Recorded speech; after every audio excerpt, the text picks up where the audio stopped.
Welcome to the final session of our series called The Sacred Groves of India. Hi, my name is Anuj and I will be your host for this session. In the previous podcast, we heard about the sacred groves or Devrais of Maharashtra, where we looked at sacred forest along the plateau and two along the sea. Now, we move slightly up and explore the sacred forest of northwest region of India in Rajasthan. Today, we have architect Rohan Patil with us. He completed his architecture from Mumbai University in the year 2009 and is currently pursuing his Masters of Architecture in Landscape. So Rohan, tell us about the sacred groves in Rajasthan, how they are different from the other states. So Anuj, actually we cannot associate these sacred groves to any particular state boundaries. It's more about geographical location. So if you observe geography of Rajasthan, it is dominated by two things: dry desert and ancient Aravalli mountain ranges. Now, a majority of these groves are happen to be in Aravalli mountain ranges. Here, they are known as Orans or Bani. In Sanskrit, Oran means Aranya and Bani means Vana. These Orans are considered as divine domains, a place where land, water, and jungle peacefully cohabited. They are community assets that lie at the center of rural life, a land resource for all to share equally and for all to protect under community enforced code. Their outstanding value beyond serving individual communities lies in their sheer number and the fact that they comprise a network of forests. It is estimated that there are 25,000 Orans covering total number of 6 lakh hectares in Rajasthan. In a simple language, Oran is a piece of land that is held by local community in honor and respect of local deity. Now this local deity can be some god, goddess or even some Maharaj or Baba. Every community has their own specific ways of protecting these Orans. Now there is one Bishnoi community in Rajasthan which believes in philosophy that all living things have a right to live and share resources. And hence in this community there is a ban on killing animals and on felling trees, especially their most sacred khejri tree.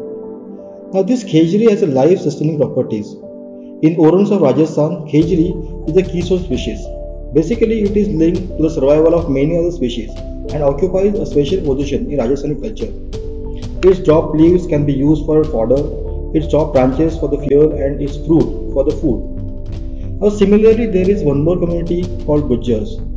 They have a strong connection with Neem tree. Now they worship Neem as the abode to the god Devnarayan.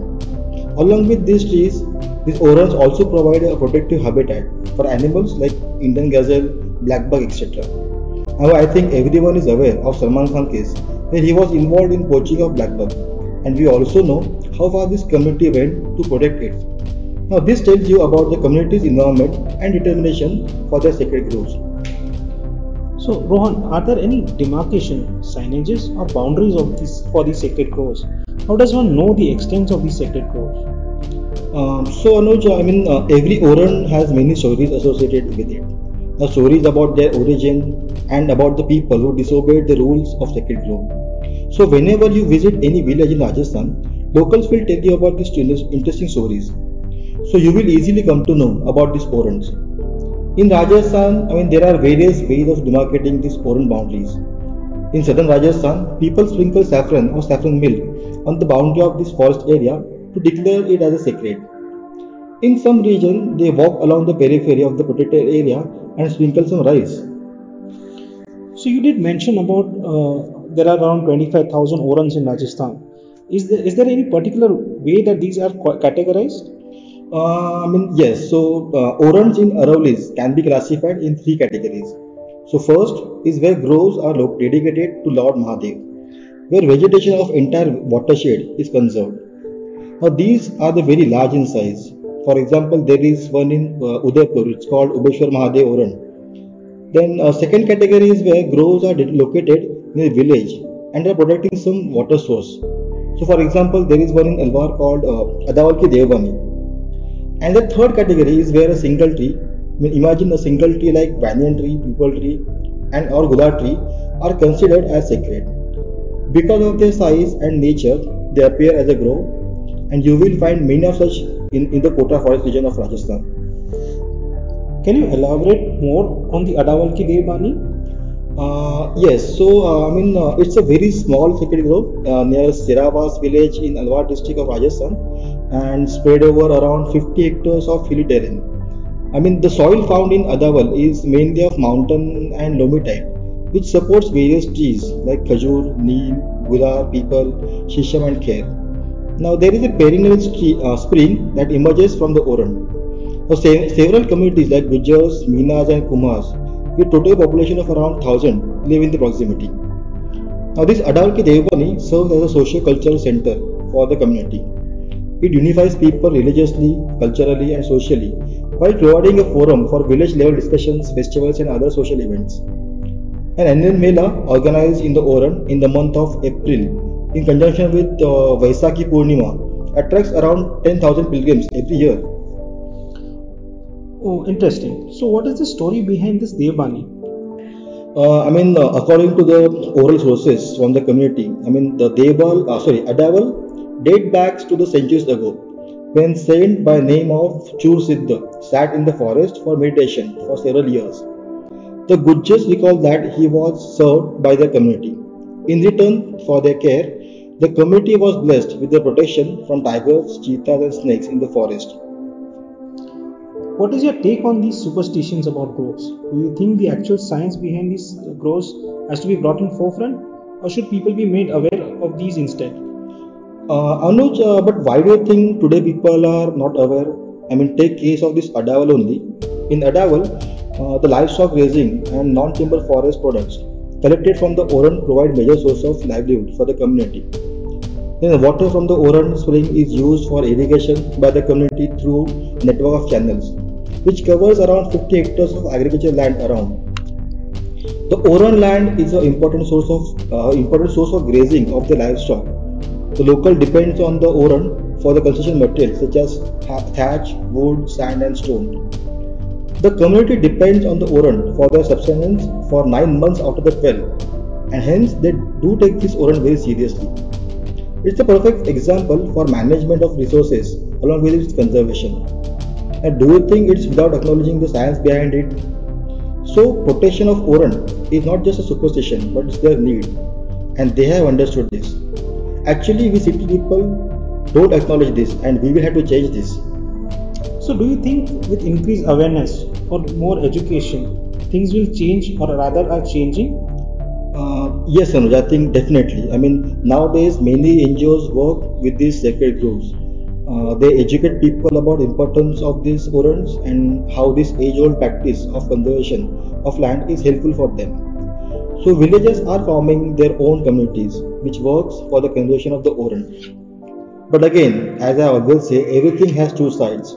Nowadays, younger generations with access to education prefer to do some job, which gives them stability and hence their dependency on the sacred groves reduces.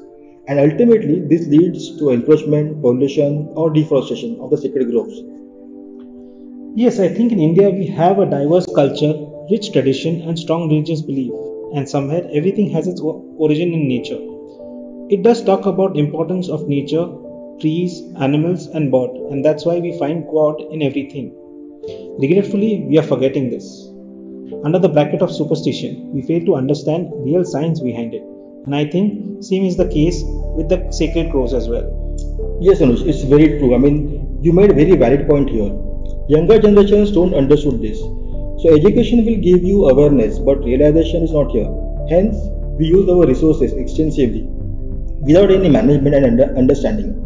But when there is shortage, only then we understand its importance. Look what is happening to diesel and petrol. I will give you one example here. There is a Oran situated in southern Aravali's near Dhar village in Udaipur district of Rajasthan. It's called Ubeshwar Mahadev Oran. Now it covers around 250 hectares of area and situated at a high elevation in mountain ranges. In this Oran, there is an ancient temple of Lord Shiva near a perennial water stream, and it serves as a source of water for and resting place for the people and livestock around. Now, as per the locals, when Maharana Pratap was being pursued by Mughals during war, bees means Madhubakya sprouted from this temple Shivlinga and drove all the enemy away. Now there is festival called Garvi, which is celebrated in Mewar region for around 40 days, was started here. Now during Garvi season, two contradictory moods of Lord Shiva, but is angry and happy, reflected in Shivlinga, and that's how it got the name Ubeshwar. Now Ubay means two, and Ishwar means God.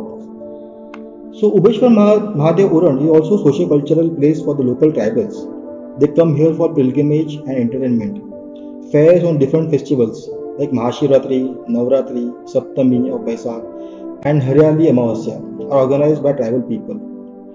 There is also a cremation site opposite to the temple which makes an Oran a complete pilgrimage destination. In Baisak month, tribal people immerse the ash of a fire in water stream here. Then cutting of trees, sacrification of animals, consumption of liquor is prohibited in the Oran. But nowadays things are changing. The expansion of market economy places heavy demand on resources such as timber, fuel wood and food, which are major causes of decline in the plant species of sacred grove. For most villagers, economy is easier to understand than the ecology. Again, vandalism is another threat to the grove. Many urban and rural people come here for picnics, festivals and fairs, which causes destruction to the vegetation. They cook food in these groves, which becomes cause for the forest fire many times. They throw plastic bags and garbage, which pollutes the stream and nearby water bodies. Also, invasion by exotic weeds like lantana, etc., and overgrazing is also another threat to the sacred groves. So basically, decline in traditional beliefs, then economic development, and other socio-economic factors are responsible for the decline of these sacred groves. I do agree, Rohan. Our elders have left this treasure for us, and now it's up to us what we pass on to our next generations. Rohan, so in both these Orans which you mentioned, that is Adawal ki Devbani and Ubeshwar Mahadev Oran, had a rural setting around, and hence this superstition or religious connect played very important role in their protection. But do you find such Orans or Banis around any city or an urban context where religious connect is not that strong? Yes, Anuj. So there is one called Mangarbani. It's near Delhi. Now imagine a place with a lush green deciduous forest, full of birds, wild animals, and very close to the most populated city in India. It lies at the south of Delhi between Gurgaon and Faridabad, and is connected with Asulabhatia Wildlife Sanctuary to its north. I think people staying in Delhi should visit this place at least once. The Gujar community staying in nearby Mangar village protect this forest. Now there is a story that 5 centuries ago, a lion cloth wearing sage called Gudaria Baba attained his enlightenment in the forest cave. He was so popular among these Gujar herdsmen that they zealously protected the forest as a sacred grove. Not a leaf was touched nor any animal allowed to graze in the forest for the fear that it could draw a wrath of their patron saint. How big was this Mangarbani? So, all the sacred groves are common village lands. Now, initially, Mangar village had around 4,500 acres of this common land, which was considered as a sacred grove. But today, sadly, only 1,500 acres are left. Actually, this whole Bani was a part of land called Gair Mumkin Pahad. It means a land where agriculture cannot be practiced because of its hilly and rocky terrain. In 1980, Chakbandi happened. Now, Chakbandi is a process of amalgamation and redistribution of land scattered in hilly areas. During this Chakbandi, Mangarbani was divided into 1 acre plots and got allotted to the individual villagers. Now, later, as land value started rising, these villagers sold their lands. But when this happened, villagers did not know that land happens to be in Bani. It was just uncultivable land for them. But when they found that the forest which they protected for so many generations no longer belongs to them now, they went into the court for its protection. And I think in 2016, the government declared remaining 1,500 acre land as a no concession zone. But it still not got its status as a reserve forest. Nowadays, many people having interest in botany, zoology and environmental science visit this grove. Various NGOs organize awareness programs for the kids. In Mangar, you will find easily jackals, monitor lizard, colorful butterflies, birds and even leopards. Then another factor which is interesting, which draws wildlife enthusiasts to Mangarbani is a dao tree. A dao is a medium-sized tree, very common in Aravali's. The tree has perfectly mastered the efficient use of water and other nutrient-based resources in this tough drought region, acidic region. Now it has a unique feature. If it is nibbled by cattle, it spreads out on the ground or over the rocks like a thick prostrate undergrowth. But if it is left undisturbed, it grows into a middle-sized tree. In the semi-arid forest like Aravallis, with its silvery trunk and tiny leaves, Dow forms a unique grid underground by extending naturally from its stony inclines to the valley. It is connected so well underneath that the entire Dow colony works like a family, exchanging nutrients and water. Thankfully, this very quality of Dow has helped the Mangar in its survival. Now here in Mangabani, 13-meter tall Dow trees kind of certifies forest antiquity. Mangar is only area in and around the NCR where one sees these trees in such a large numbers. Rohan, any particular Oran or Bunny which is your favorite, which you find different than others? Yes, Anuj. So there is one in particular. It's called Kolu Babuji Oran. Now it is located near a village called Kolu in Jodhpur and conserved under the name of local famous folk deity called Babuji. The Babuji is a very famous folk deity of Rajasthan. He was actually a medieval Rajput prince. Babuji is a highly worshipped by local communities in entire Rajasthan, Gujarat, Madhya Pradesh and many other areas where livestock dependent communities used to live. There is a Bhopa community in Rajasthan is considered to be the pre-thinkers of this Babuji. Now they depict the life story of Babuji on canvas called Fard and recite it to the public through religious songs. This Fard is around 30 feet long sheet on which miniature scenes depicting the life of Babuji are painted. The area close to Babuji temple in Kolu village has been treated as a sacred land by locals since the 14th century, the time when warrior Babuji started preaching the locals and treated many ailments on the livestock from his divine powers. The area where Babuji used to work, organize public courts and address gatherings have been treated like a Oran. Now, this Oran is largely a flat plain and has a few small sand dunes on the distal ends in the west and the south directions. There are around 6 seasonal water bodies which stores rainwater from the catchment of the Oran. Thus, these water sources provide an alternate source of water for the local fauna and the people. What I like about this Oran is that its appearance. Generally, we associate these sacred groves or Orans with the vegetation. We imagine these groves like an oasis in the desert. But Kolu Babuji is different. It's a dry deserted area with a scrub forest. That means vegetation is very minimum here. So it is nowhere close to our idea of sacred grove. So minimal rainfall, then high temperature and extreme temperatures conditions during day and night leads to a situation where very few shrubs can grow here. Vegetation is very sparse, consisting mainly of stunted thorny shrubs and few scattered trees. The ephemerals appear in the rainy season, they complete the life cycle and then vanish in winters, giving again a barren look to the landscape. But it's amazing that with its limited vegetation, Kolu Babuji still supports a diverse fauna which includes chinkara, nilgai, desert fox and various snakes and lizards. So you will not find this kind of so-called grove anywhere, Anuj. It's very interesting how we kind of discuss these groves. However, I think we are falling short of time, and hence I would like to conclude by asking the last question. In your opinion, do you think these sacred groves are better ways of protecting forests compared to the forest laws? Anuj, yes, definitely. The first, it is very important for us to understand that forest is not an isolated unit. It's an ecosystem. So generally, forest laws talks about protection of the forest as some community, but sacred groves are more about the protecting whole ecosystem. It includes all: water, soil, flora, fauna, and its people, and hence it is more like a holistic approach. So you may find this superstitious also, but being an Asik myself, it happened to me also. But I think the system is working properly. There are numbers all over India, and if I only in India, I will say all over the world we deal with this only. So I think to answer your question, Anuj, I think this is definitely a better solution. Thank you, Rohan, for taking us to Aravallis and for giving us an insights of these sacred groves. This was the last session of our series, The Sacred Groves of India. It was an interesting journey throughout the series. We, the students of Masters of Architecture and Landscape, try to cover sacred groves from all regions of our country. We cover their stories, superstitions, social and cultural connect, and more importantly, scientific and sustainable approach behind these groves. Thank you, all the guests, for their insights, and thank you for the audience for their patience. Stay tuned for upcoming videos and podcasts. Do like, share, and subscribe to LSR Landscape, our YouTube channel. Thank you.